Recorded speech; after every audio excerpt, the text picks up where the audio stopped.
What is up, everybody, and welcome to another, build video.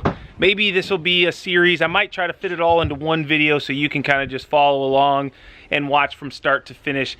This building back here, we built probably 3 years ago, and the customer called us back. There was a old garage here that was pretty rickety, pretty worn down, and in desperate need of repair, but we made the decision to go ahead and just tear it down. The foundation was in decent shape and went ahead and poured a new slab on the inside. So you guys always watch us build on dirt and say, Kyle, why don't you pour concrete before you work? Well, we finally get the opportunity, because there's a foundation wall, to pour the pad and not have to, drill holes, set brackets, all that good stuff.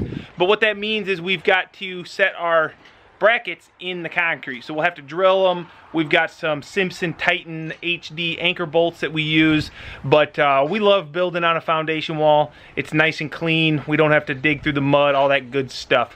So this is an 18-foot, 27-foot long, 18-foot wide.